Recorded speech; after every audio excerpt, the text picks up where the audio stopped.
Hello. Hey, Hey. There he hey is. there. Okay. Oh, I don't know why my video is not working. Okay, there we go. There you go. All right. How you doing? I'm doing pretty well. How about yourself? Good, good. Just another day in paradise. Can't complain. Right.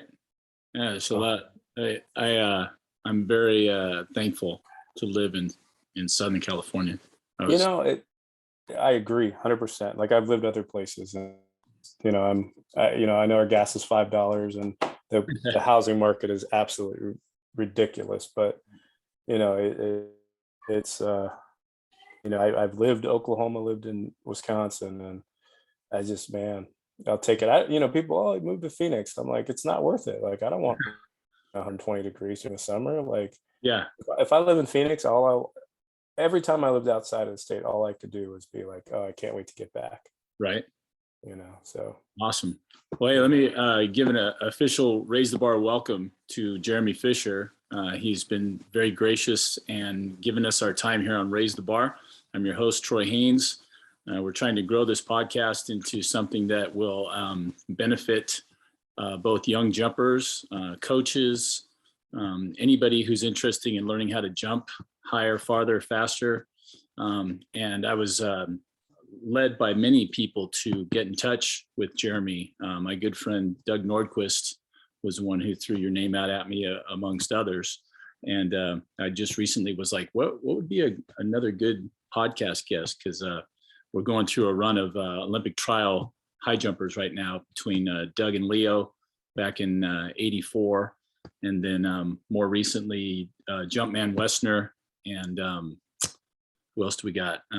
Tyler Arroyo, and then I've actually had a couple Canadian jumpers. So, and I when I mentioned that to Doug, he was like, "Yeah, that's great, but we need to get some other angles going there." So, your name came up, and I've got to admit I know precious little about your background, but I figured this would be the perfect opportunity to get that information. So, I think I lost Jeremy.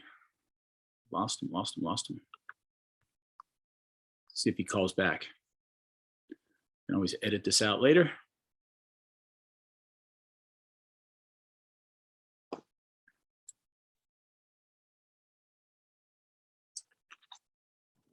I am the only participant in the Zoom call.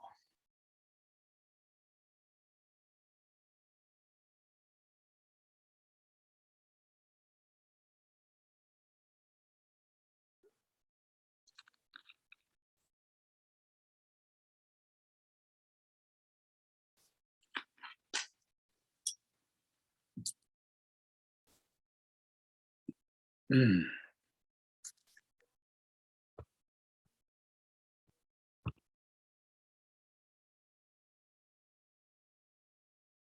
right.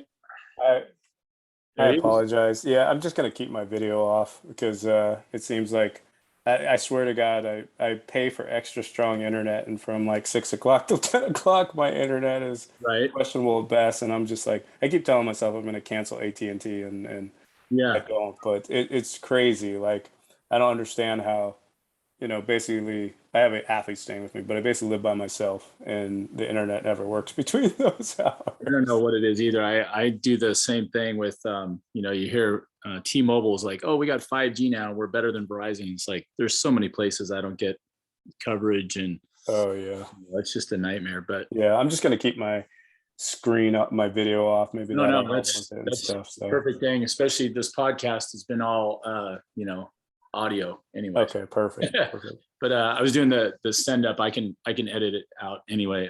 Okay. The send up was I was started talking about the Olympic high jumper run, Olympic trials high jumpers that I've been interviewing for a while now. So it's over the summer when I was I was down in Cabo with my wife, and I actually had just gotten through with one with Doug, and then I got Leo Williams from the '84, which was Hmm. old guys like me, and then I got Jumpman Wesner, from this last one in 2021, Tyler Arroyo, who I'm sure you're Yep.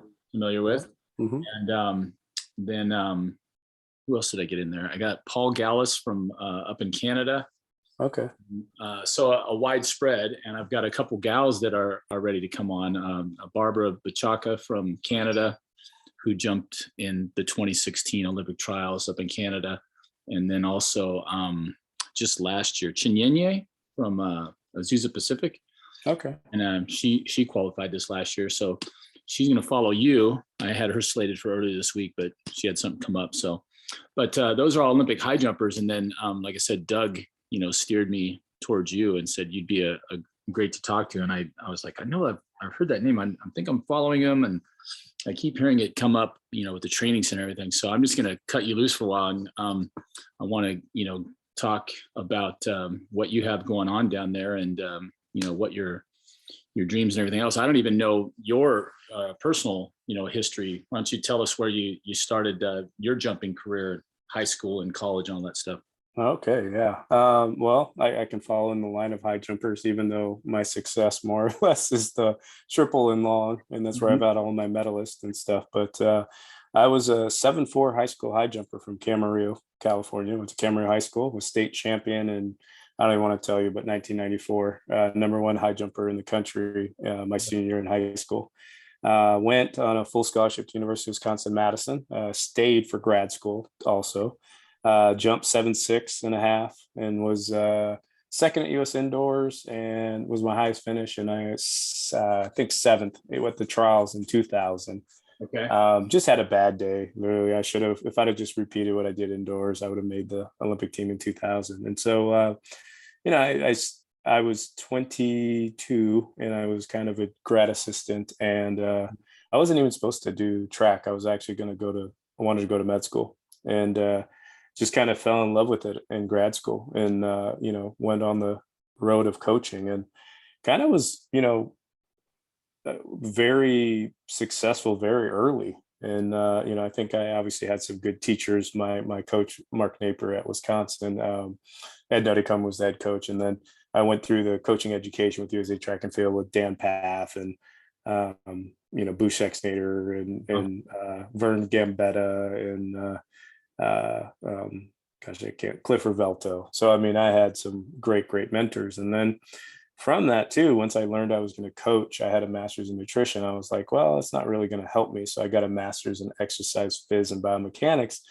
I was supposed to be a grad, and at Northridge ended up being a full-time coach. And while I was there, we had 5 years, we had 3 national champions, 1 high jump, 1 long jump, and 2 in the long jump. And so really, built a program at Northridge, and, got really educated while I was there. And then went on and was at the University of Oklahoma. And there I was able to, coach. We took a team that had won a conference championship in 20-something years, and we won 2, one indoor, 1 outdoor while I was there. And also our women finished 4th at NCAA's too. And so coaching became kind of one of those, things where I was pretty fortunate to find success early, but I also made sure I educated myself from a standpoint of learning a lot of different things. So, making sure I learn not just from U.S. coaches, but coaches all over. Wolfgang Ritzdorf, who was in Germany, Neil Amoro, who was in Brazil, Franz Bosch, who was in the Netherlands at the time. So I just really reached out and became a professional coach. I think I expected to be in college my whole career, but I also, kind of wanted to learn, truly. I wasn't just a coach because I coached. I was a true student of the game. I was learning from the best, talking to the best, asking the questions, traveling. My vacations were traveling to different countries to meet with coaches. Right. When I was young. That was what I did for vacation. I didn't, go places just to hang out, and that's no disparage to other coaches, but it's just, I just had such a thirst for knowledge as a young coach. And, been at the training center since 2011. Mm-hmm. Since I've been there, I've been able to coach athletes to 15 world and Olympic medals. Also, coached over probably 15 or so Paralympic medalists at the world and Olympic level. Had world record holders, gold medalist, all these different kind of things. I've just been pretty fortunate with my coaching. And then from my standpoint, I coach and teach I help write the coaching education for USA Track and Field. I just got finished writing and helping the coaching education for World Athletics for the long and the triple. Wow. And, and then talked in probably 20 different countries and probably been to like over 30 different states giving presentations and talks and stuff like that. So, right. It's really just been married to the sport and married to, just teaching, learning all these different things with it. Outstanding. Well, that's a lot in one well-organized, cogent stream. So the 7.4, you went to Camarillo, which, those of you that aren't from California, when I was in high school, I jumped against a young man named Victor Naring, who from Camarillo, and he was, I think is it Camarillo High School? Yeah, Adolfo Camarillo High School. Yeah. So, wow, that's awesome. So there's that tied there. Then 7.4 got you the state title, and then how'd you do it? I know Lee Balkin still holds the state record at the high school meet itself at 7.3. How high did you have to go to win state? I jumped. Actually, it's funny. I jumped higher as a junior. I think I jumped 7.1 or 7.1, maybe 2. I forget, and got second, which is kind of crazy. And then my senior year, I jumped 7 feet, and then I just, it's funny because I did not jump well at that meet. I literally jumped 7.4 and I jumped over 7.2 8 different times. Wow. I jumped over 7 feet 26 or 28 different times in high school. Wow. So I was just literally every meet I was jumping 7 feet. It was just, I was a product of consistency. I jumped 7 feet for the first time my junior year, and between my junior and senior jumped over, I think I jumped 7.2 8 times, so I jumped well all the time. I jumped Mount Sac. Yeah. And so it was, and I'm only 5'9", so that was pretty significant, right? Obviously, for height overhead and stuff like that. But at the state meet, I jumped 7 feet, so I didn't come close to that. And really, like, I won up because I made it on my first attempt. I remember I was nervous. There was a kid, I forget his name, but he actually was behind me in the order, and he PR'd at 7 feet. Right. And I think went to 7.2, and I don't even know how I missed it 3 times. I mean, I was always pretty consistent, and just kind of, I guess, got lazy. And then he ended up, I think, he ended up missing on his 3rd attempt, and then that gave me the state title. But easily he could have beat me on that day because he had the, driver's seat. And so, but, I was able to jump, I think I was able to, go and jump well, when it counted the most, like at Mount Sac, that was kind of one of my things that I liked. And so I jumped 6'11" as a sophomore, 7.2 as a junior, and 7.3 as a senior at Mount Sac. You like that place, yeah. I love that place to jump. and I even jumped 7.6 for the first time post-collegiately at Mount Sac. So that was always like my place. That was that the old Sac with the downhill approach in the main stadium? So my sophomore and junior year, yes. And then my senior year, they switched to apron. And that was my first time. It was actually the first time they switched to the other end. Right. And I jumped 7.3. And gosh, that day, I remember moving the bar to the national high school record of like 7.5 3/4.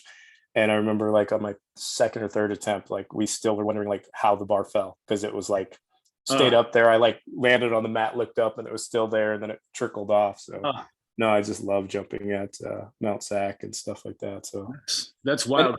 And it's an interesting story because I'm adopted. I actually was born in Korea. I'm the product of a serviceman, and so I was adopted. Both my parents were white, so they were both, we had an interesting family. Had myself, who's half black, half Korean, my sister, who's half black, half Korean, and my brother, who's full Korean. And then both my parents are white. So it was a very interesting thing. And Camarillo at the time was very small. I mean, Camarillo was only like probably 20,000 people and stuff like that. So it was a very safe, community. And everything that's kind of funny happened to me has been just at the right time. I've been blessed, just to have certain people through my life to be able to kind of like just lead me through, and it's like, you look at the outliers kind of story and how everyone had something that happened to him. And, mine was, I wasn't tall enough to be a good basketball player. So I ended up being a great high jumper. And Huh. my high school coach, Dennis Reedmiller coached, I mean, gosh, after me, I think he's coached at least 2 or 3 other 7-foot high jumpers in high school. And, but he was a high jumper. And he literally, I remember freshman year, I got hurt, but I had a coach and he had no idea what he was doing. And I remember it was terrible. And Dennis came my sophomore year. The first year I actually did a full year of track, and it was just a blessing to have him. And he ended up, we ended up doing great things together. So Yeah.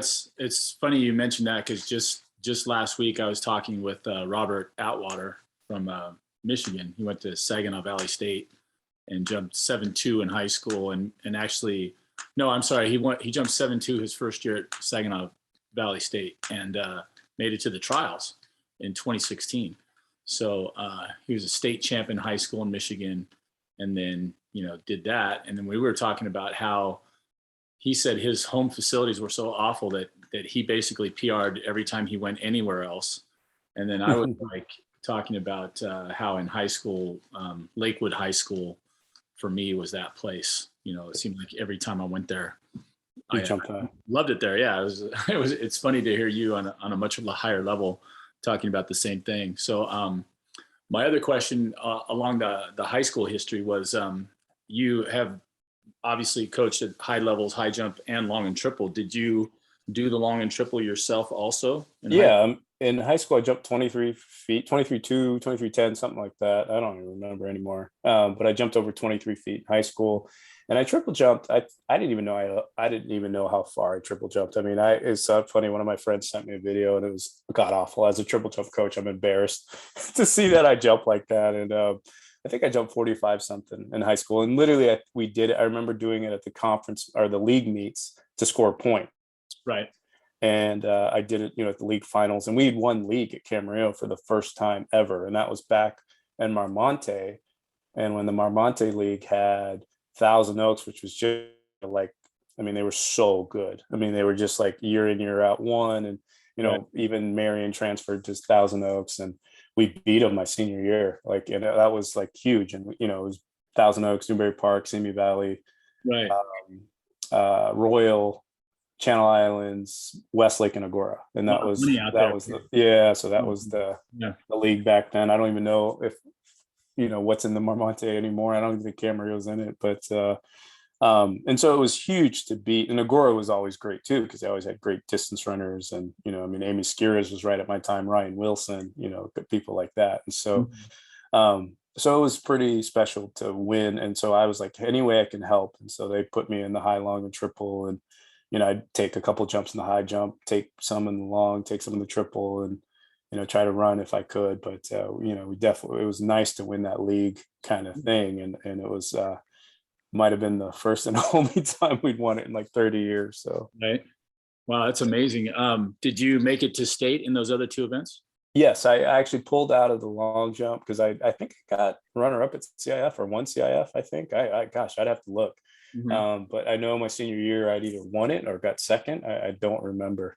And then obviously made it. And we just decided, hey, since I hadn't won state, let's just concentrate on high jump. But I mean, in college, I ended up jumping like 25 and, just under 50, like 49, because I'd scored at the Big Ten meet in all three of them. And, and was All-American, obviously multi-time All-American, the high jump, but not, it was more conference long jumper and triple jumper. Right. And, we won the Triple Crown my freshman, sophomore, and junior year at Wisconsin, finished fourth my junior year at nationals, was a trophy team. And then I think we got second my senior year in college. So we were a very good Big Ten school. And obviously I did as much as I could to contribute to score points and stuff like that. Now, knowing that you're how much you like the sunshine, you talked about living in other places and how grateful you are you're here. What prompted you to want to go from beautiful Camarillo back to the cold of Wisconsin? It's not disparaging, but like when I graduated high school, I kind of wanted to stay in the area, but like there just wasn't these great high jump coaches. And it's sad because you don't have the information now available that you did back then. Like I could have seen, like I knew Tennessee had good high jumpers because they had two good guys. And then I knew Arkansas had high jumpers and they had two good guys. But I didn't really like either one of those schools, just from a standpoint of just like, I'm not, it wasn't me. Right. But my mom's from Chicago. And so I'd been to Chicago many times, and I went to Midwest. Mark Napier, who was only in his second year there and had been at Blinn Junior College, he recruited me, and I just really liked it. I took unofficial visits to like Cal and UCLA and all the schools like that. And it just, it probably the best coach at the time that I knew of. Like John Rimbaugh was not as big as he was later on, because he was still small school. Probably one of the better high jump coaches was Ed Miller at Cal, but Ed didn't really recruit me a lot. In UCLA and USC, their jumps coaches were volunteer assistants. Yeah. And then at UCLA when you were he was there, but it was this guy Monte. What's Monte's last name? I don't even remember Monte's last name, but they had volunteer assistants, and and it wasn't like like Bobby was not gonna work with me, and stuff like that. And I kind of learned that on my trip, and I was kind of excited to work with him potentially, and so that it really was down to Wisconsin and UCLA, and because I'd gone to all the football games and basketball games, and I just always had thought I was going to go to UCLA. And I went on my Wisconsin trip, and I really just felt at home. And since I was adopted and had traveled a lot, actually was pretty fortunate as a young player. I was a really good soccer player, so I got to go to Europe when I was like 12, 13. I got to travel because I was 7'3", 7'4" high jumper. I got to travel internationally in high school still, and around the country. And so it was comfortable to go to Wisconsin, and I liked it. They had a good molecular biology program, which is my degree, and I enjoyed it. I learned a lot while I was there, and it was just I really feel like, as long as it's a good decision, I feel a lot of kids should go away and experience different things. Right. I think it's good for them, because then it makes me realize how much I love living in California. Yeah, almost like reverse psychology, right? But yeah, exactly. Experience the other side and realize how good you had it. But it sounds like you made the right decision career-wise as far as finding a good coaching match instead of staying in California and not not getting any. Yeah, you just, I think I was one of those athletes that would have been, and it struggled. I struggled at Wisconsin. I'm not going to lie. I struggled because, academic, I did really, really well, but like, just, I remember the first day of training, and this was my senior year of practice. Was Monday, do some approach work in the long jump, do a little bit of running. Tuesday, I would go jump 7 feet practice. I made 26, I made high 7 feet, 26, 28 times, but I literally every Tuesday during the track season, I made 7 feet in practice. Like, it was like I couldn't go home till I made it. And some days I'd take 4 jumps and I'd be done, and other days I'd probably take 16 jumps and be done. But it was it was like clockwork. Every Tuesday, jump 7 feet, and then Wednesdays we wouldn't do much. Thursdays we'd probably have a meet. Friday wouldn't do much, and Saturday we'd have a meet. So I go to college, and I go to my first day of practice, and we do all this stuff, and I'm done, and I'm like, oh my God, coach, that was a hard workout. He's like, no, that was the warm up. Right. And I'm like, oh my gosh, and I'm not afraid of hard work. That's not it. It was too much too soon. You took me from basically not training and just jumping. Yeah. And at high school, I had a good work ethic. I remember getting up at 6 a.m., in the morning, and Monday, Tuesdays, and Thursdays, and going with our local tennis player who ended up getting scholarship, and one other athlete. We used to go run the stadiums and do a workout at Cameron High School.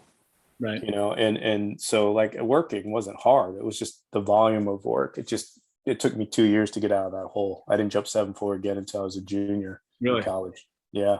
And so it was too much too soon. And that helped me too, from a coaching standpoint, because it really taught me how to transition, athletes, whether at the college level. Will Claye is probably the best story. The guy was supposed to be a senior his freshman year in college. He literally came to me in December, and I was soft gloves. We didn't do anything technically strong. I didn't make him lift super heavy weights. and the guy wins NCAAs as what would have been a senior in high school, broke the American junior record, and also, was All-American in the long jump. The guy goes from, 24.10 and like 52 feet to 56.4 and 26.3, in 3 months, and it was just because I think my experience of being overtrained, I made sure I tried to undertrain him. And so, Right. and I had a lot of success with, I had a lot of success with people out of high school into college. And I also had I've had a lot of success with people out of college going post-collegiate, because you understand those nuances. Right. That's an interesting thing that you brought up. It's been mentioned quite a few times here, with previous guests, but I do remember working with Lee Balkin at UCLA, and he, I was trained by two high jumpers my first 2 years, as Del Davis and Lee Balkin, and we didn't really have a high jump coach, because, Bob Larson shook my hand the first time I met him, and he said, "Hi, I'm Bob Larson. I work with the high jumpers." And he goes, I don't know anything about the high jump. So, basically Del and Lee trained me, and they were jumpers, not coaches. So we did a lot of dumb stuff. We did way too much volume and just crazy stuff. And I remember Lee, shortly after leaving UCLA, and towards the end of his senior year, he jumped pretty high. But then after he left, he jumped, 7.6.5, 7.7. And I said, what made the big difference, from jumping 7.4, to 7.7 after he left? He goes, I didn't train as hard. Literally way less volume and way better results. So, and especially for high jump, I mean, that's, I think, the thing that, I think people, long and triple, you got to be able to be fast, and you got to be able to run and stuff like that. But I mean, high jumpers, Ruth Bedia, it's Rio champion, she smokes 2 packs of cigarettes a day. I mean, because for her, it's about weight. It's strength in the weight room. She probably doesn't run anything for further than 40 meters.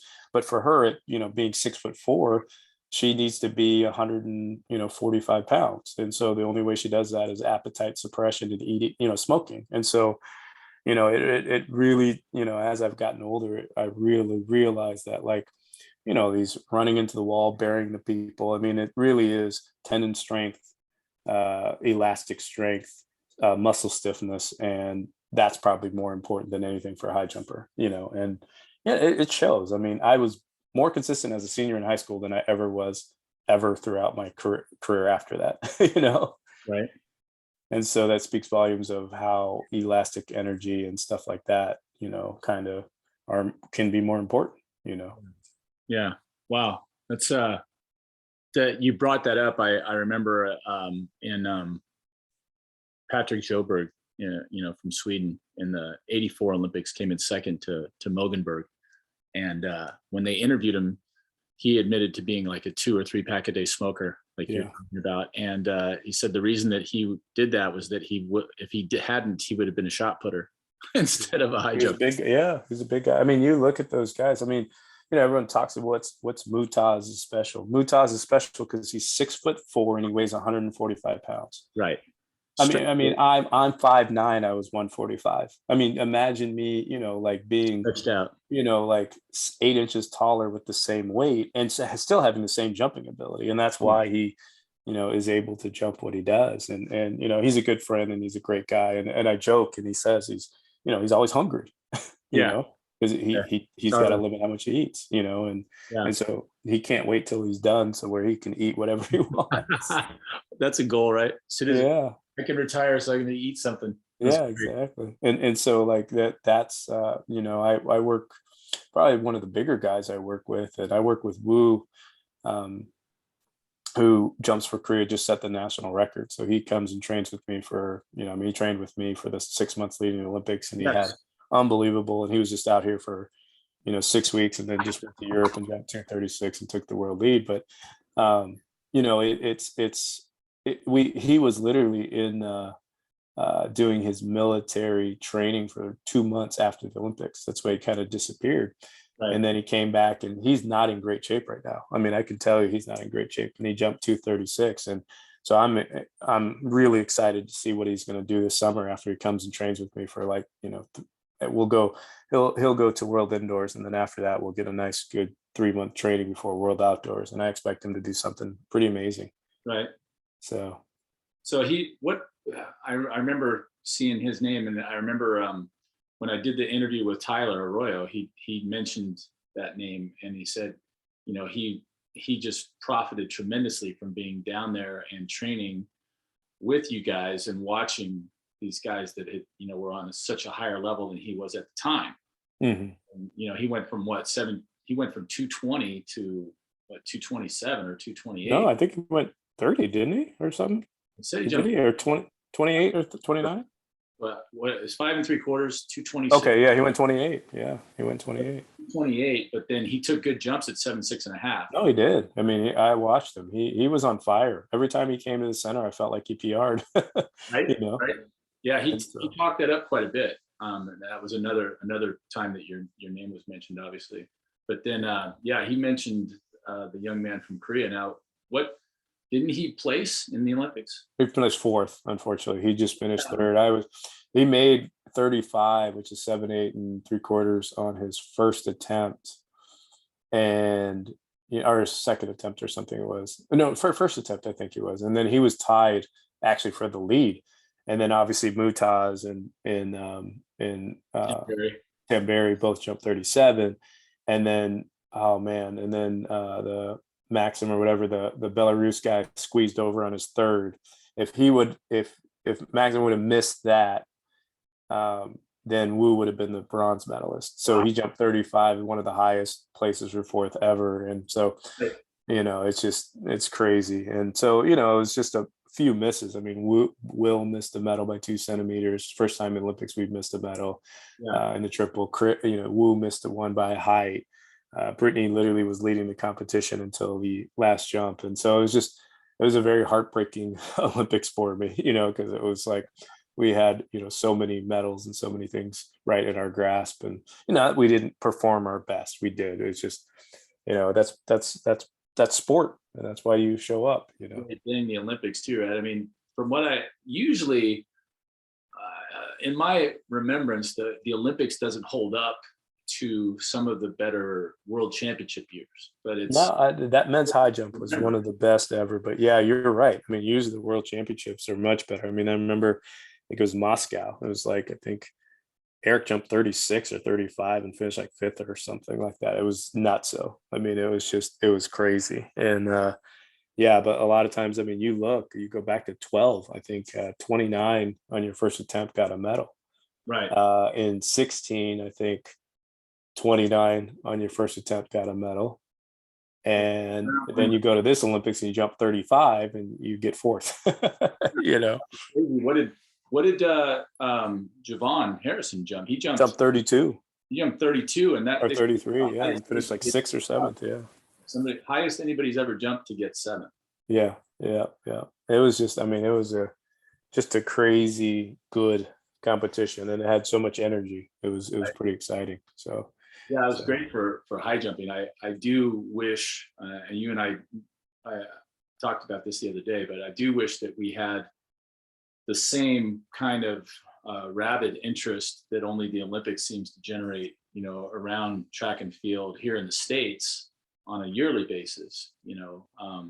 Just the drama and all that, and stadiums full of people, and I don't have any experience in that realm. I never made it, across the oceans to jump against anybody. But what do you think about that as far as we were talking about the popularity of track and field here in the States compared to abroad, and is it still as awesome over there in the European countries, or is it waning? Yeah, how's it? It's not. I mean, when I admit, when I was 2000, I think, or 99, you could go as a high jumper and make 30-40K, and you could jump twice a week, and they had high jump only meetings, and they had so many of them. And there's very few now. There's probably 3 or 4 per summer, if that. And it used to be like, honestly, like you could do, you could high jump almost every other weekend or something like that. Same with, long, triple, all those different events, and just track in general. I mean, it was, you literally lived in Europe for 2.5 months, and you came home with a nice salary to live and train the next year. I mean, that's kind of how you did it. And I it is hurting all throughout the world. I think just it's indicative of kind of the way society is, where they only have about a 2-hour attention span. So they have to remake things to be a little bit more creative. But I think we failed in our ability on how to show the sport. I think that's what hurts too. I think that there's just so many ways to elevate the sport. I mean, it could be, we have the technology now to sit there, and when the bar's at 7.6, you could easily sit there, put a hologram of Shaquille O'Neal standing under the bar, Right. weather jumping. Great. Yeah.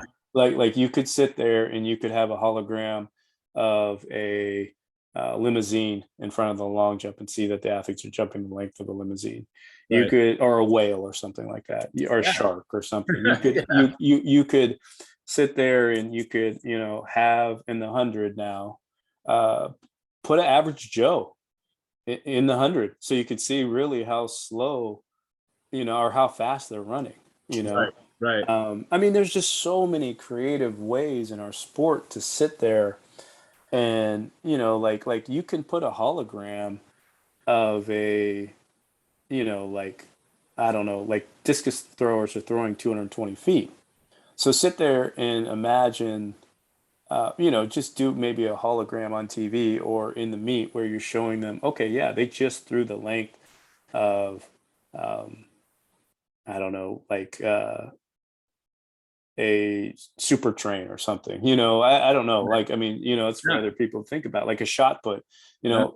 Literally, we have the technology to sit there and have a bowling ball and saying, hey, he just threw the bowling ball 75 feet, which is, he just threw the bowling ball over, something. I mean, just become creative with it. Do a little production, do a little bit of, Right. creativity with the sport.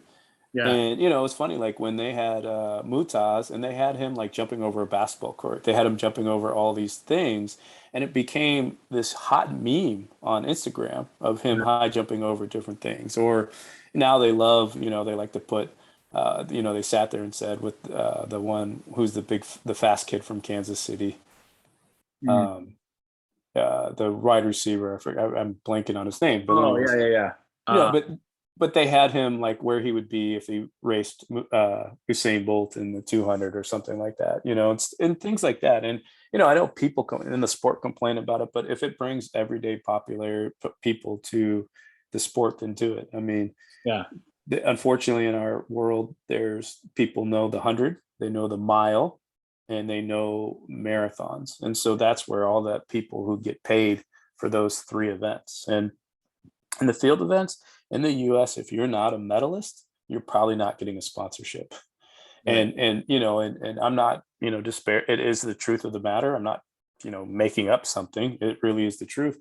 And then, but you've got distance athletes, who will never even make a final at the U.S. Championship. I'm not talking about the Olympics, the U.S. Championships. And because people understand, 5Ks, 10Ks, all those things people run, they'll be on sponsorship for at least a 4-year period.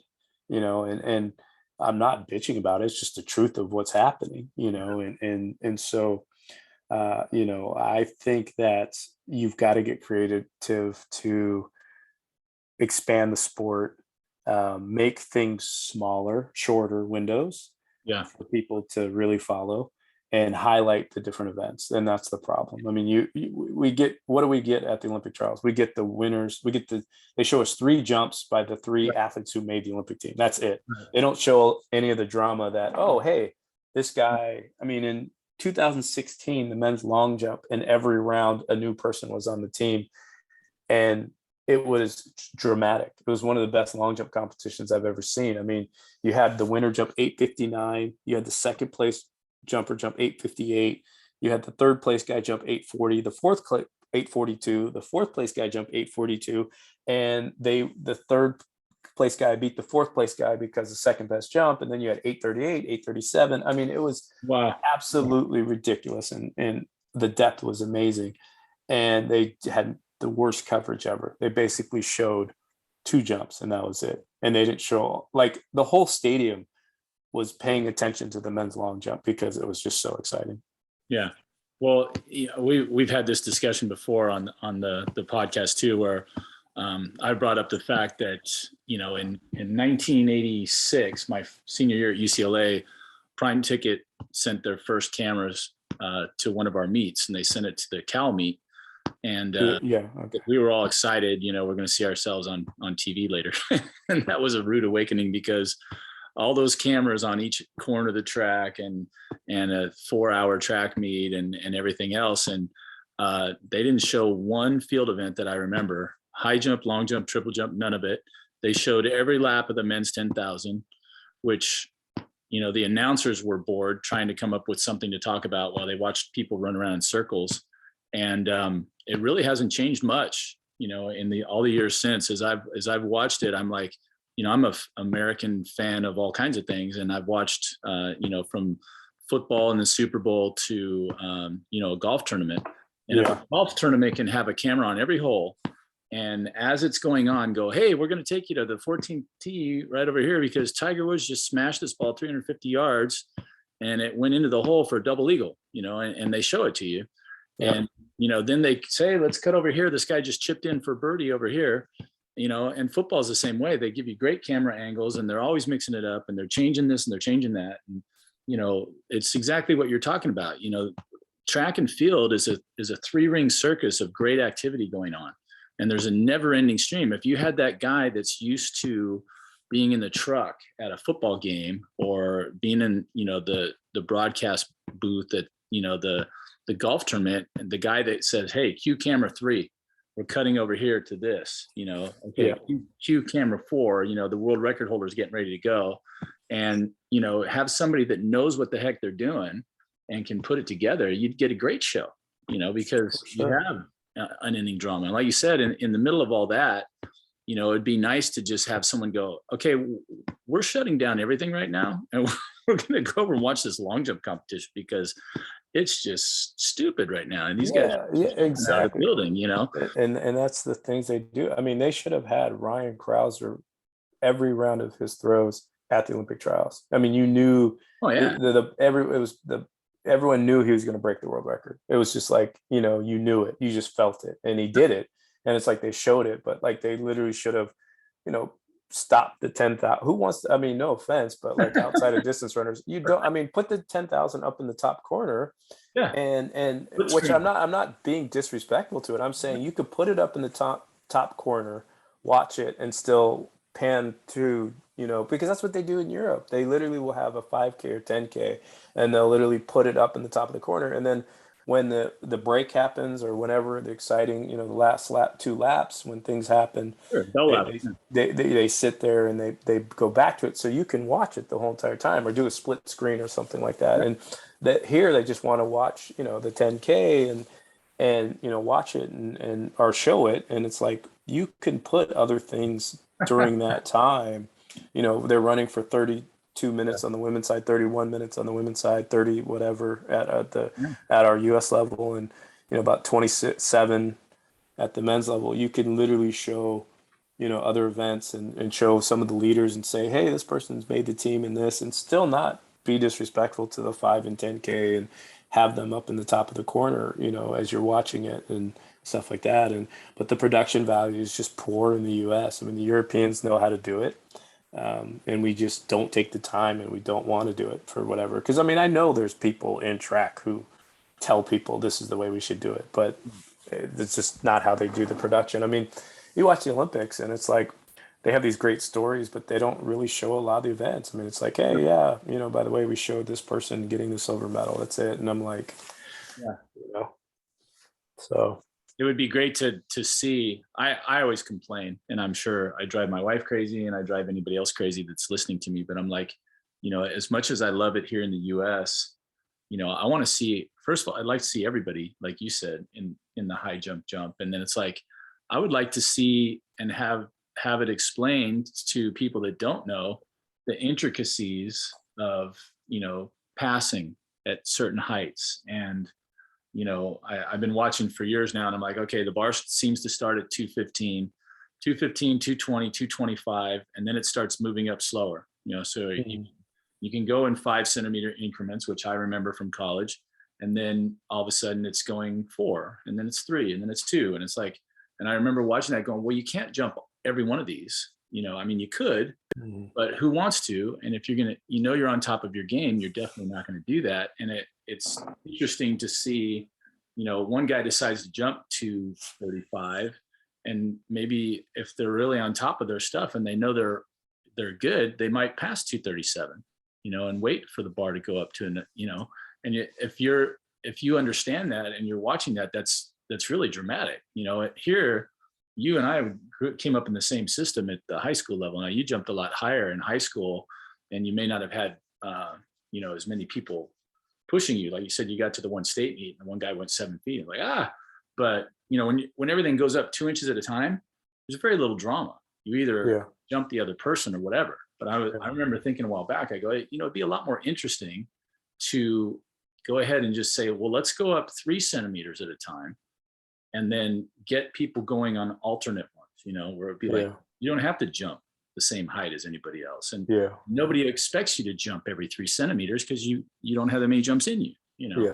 So, And that's, and that's part of the, and so in high school, I remember I jumped 6'4", passed 6'6", jumped 6'8", passed 6'10", and jumped 7 feet. Because I knew like those were my comfortable ones, and I knew I made it. And actually my senior year, I think we had 6 people jump 7 feet and in the state. And we had a guy, Art Lloyd, he jumped 7'2" or 7'3" maybe. And I remember it was always me and Art, because Art, ended up playing basketball, I think at Nevada or something like that. But Art jumped 7'2" at Mount Sac, and I jumped 7'3". So it was always like someone there, who was going to jump higher. And I think the only reason Art didn't jump well at state is because he long jumped also at the same time. And that's why I didn't long jump. And so, but yeah, like the intricacies of Amy Nato, like it's a perfect example. He, passed and didn't pass at, the Olympics because he was trying to, get a medal. And so he passed and he tried to win the thing in London. And, potentially maybe it did cost him a silver or bronze, but, he was going for the win, and that's why he was there. And so, and Amy, I think Acuff did the same thing during her career. She didn't want a medal. She was trying to go for the win. And so, so different mentalities, different people, but I mean, I think, but just, I mean, you've seen so many great, amazing, kind of stories, even within our sport of just, obviously I'm more to the jumps, long jump, high jump, triple jump, but there's just so many great stories within, competition. And but you never get to hear those stories because of the fact that they just only jump, Brittany in 2016 indoors in Portland, Ivana Spanovich, she jumped 708 and passed Brittany and took the lead on her 5th round jump, right? And and then Brittany has the last jump and she jumped 722, and it was 1 centimeter behind her world lead, our American record, and responded, and it was just so exciting. And they just said, oh yeah, Brittany jumped 722. I mean, of course that's not exciting. It's the fact that she responded and had one more jump to do it. I mean, they took some of that excitement out of there on the TV. So well, talking along that line, we both have this love for the sport, that we competed in college, and you can continue to compete in outside of college and at a much higher level. And now you're giving back to the sport, training athletes, not only here from the US, but around the world, people that come seek you out. What is it that is driving you now? What would you like to see happen with your training center? And, what are your goals here in the near future and even the farther future? One of the cool things I did is I created a website. It's called MBA.services. And on there, uh, the reason I created it was because of I've literally, and I'm not joking, I had thousands of people ask me about training and videos and all that kind of stuff. And so I made a subscription kind of service for athletes and coaches to go to because, like, and it's $100 a month, which, I think is an unbelievable value because it's, you're can you hear me, Troy? Yes, I'm listening. Are you? Okay, I got paused. Uh-oh. Let me see. I can still hear you. Can you hear me? Let me do this. Any better? Hello. All right.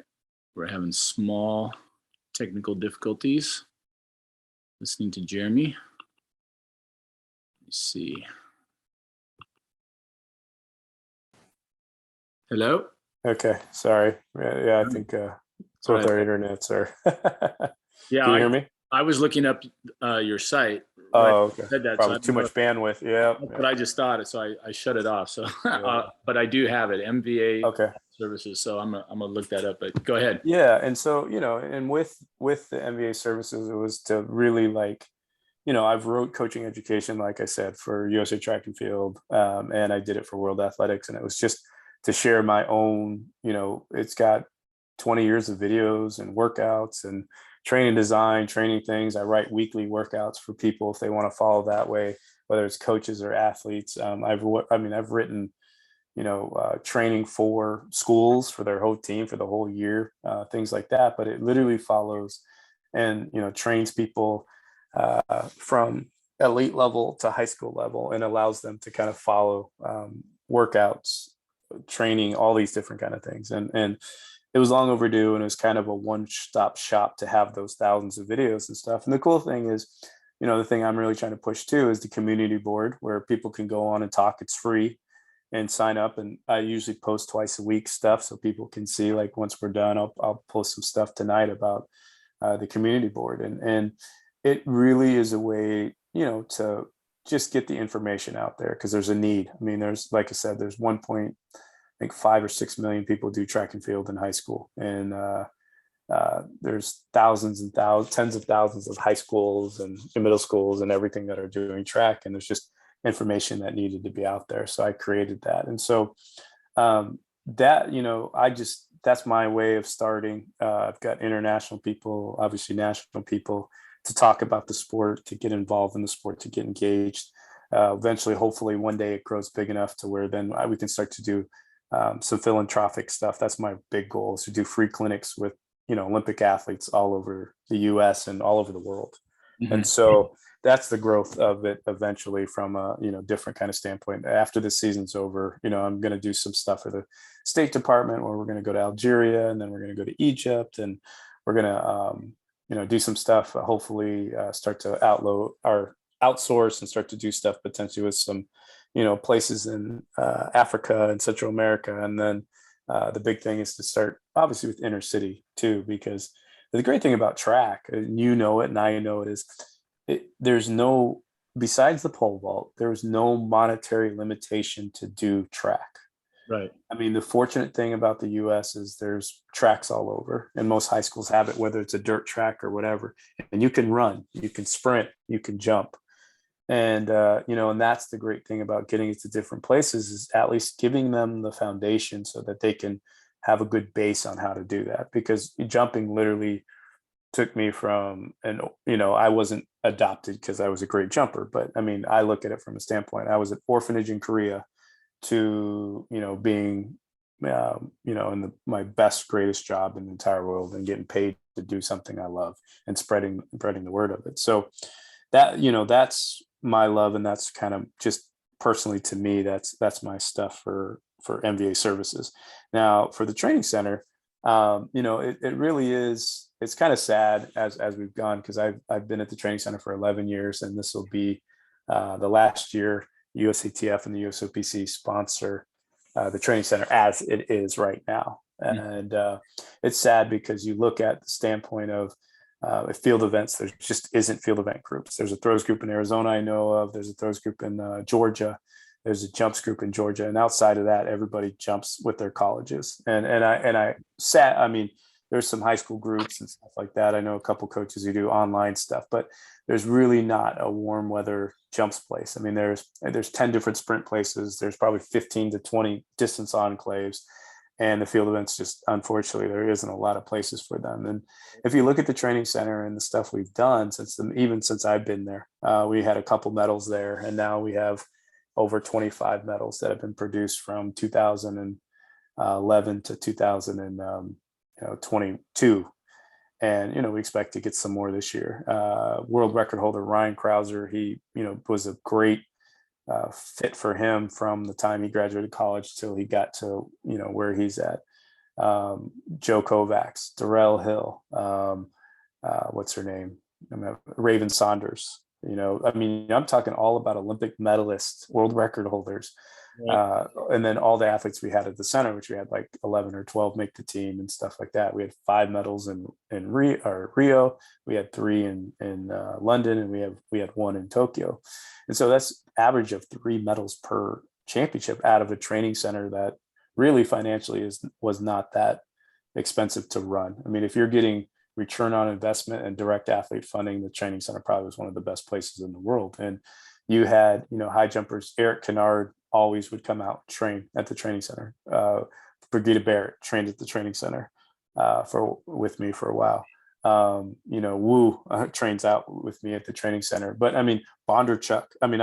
I'm having a brain fart. Who was the Ukrainian kid who was really good recently? Is it Ivanyuk? Is that how you say it? No, it was the Ukrainian one who was good from like 13 or 14 through probably about 16. What was his name? It's terrible. But anyways, he was Mutaz's best competition. He was out at a training camp for 3 months. But yeah, Bondarenko. Yeah, Bondarenko was at the training center. The Italians used to come out all the time. I coached Brian McBride, who jumped 235, was U.S. champion in 17. Ricky Robertson, Olympian, multi-time world championship team member at the Heights, and the meets we host and the people before me. You look and you got Jamie Nieto and I'm forgetting names, but just on and on and on, and with Tori Harris, another one. And so, and not even that. I mean, you had decathletes, Ashton Eaton used to come to the training center.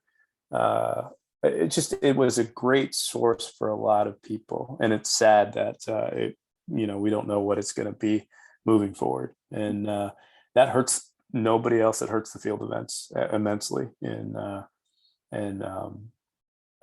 It's disappointing. I don't think, anybody obviously is secured a job, or anybody is like having, I've been blessed to have a job for 11 years. And I'll continue to work with athletes at the center and do that. But the fact that it just is one less place for athletes to go when there's already very few places, it's sad. It really is sad. So they're cutting your funding. Yeah. So basically, the USOPC funded the center, and they sold the program in 2016, and it's now run by EAS. The USOPC was giving money to the center through 21, and they stopped that funding. And USATF now having to pay for it with all their programs and stuff, are choosing not to pay for it. Right. And so, I don't put the blame on any one person. It's just sad that in the one area that's direct funded and is direct athlete contribution, that they're not having that available for the athletes anymore. So how are you going to keep it afloat? Through my personal, through the website, to have people signed up through MBA services. I work with enough foreign athletes that I've been offered so many great jobs that make so much more than I make at the training center, that I'm, going to try to use some of those to, hopefully pay myself so that I can, keep doing what I do at the center. So, I'm committed. I'm athlete first. So I'm committed to the athletes through Paris. I'm not going to just be like, okay, I'm taking my ball and going home, Right. just because, it's not funny. I'm going to make it work. But the great thing is that I think now with the restrictions I potentially had, I definitely could make more. I worked with NFL and Major League Baseball guys too, so I could start doing that speed and agility training if I wanted again. Right. Work with high school kids if I wanted to. I mean, I have so many different avenues, but I think with some of the other federations, that's a good possibility of continuing to do what I do and get the kids through Paris, and then we'll figure it out after that. All right. Well, that's again well organized and got a bunch of information there in a short time. So I talked with a couple of my athletes the other day, and I try to get my kids to look at other stuff on Instagram. Instagram has been an amazing thing for me in the last 3 or 4 years since I started coaching privately, and just has enabled me to kind of peek behind the curtain a little bit, at least at some athletes from other countries and training. And then my circle has been so small. I've been in Southern California forever. Yeah. I stayed here when I jumped, like you said. I didn't venture out. I stayed at UCLA, and so seeing other people train, I've always had those questions like, why do these jumpers do that? And why is it? I was a disparager of a single arm takeoff from my time in college, because I was a classic double arm pump guy, and I was always like, I can't figure out how these guys are getting off the ground, because I knew a lot about strength to weight ratio, and I did a similar thing to you. I know you said you got biology degree first and then came back and got other degrees in biomechanics and whatnot. And I was always fascinated with the biomechanics, so I was a kinesiology guy at UCLA, and I knew enough about strength to weight ratio, and that was not my strength. I was 6'3" and 195. Dell and Lee were trying to get me to lose like 25 pounds. I was like, I don't know how to do that. And, and then I talked with, Jumpman Westner, and he says he feels better when he's heavier, from at 6'3", he likes himself at 210. And I'm like, really? But then I watched him dunk from the free throw line on his site. So I'm like, okay.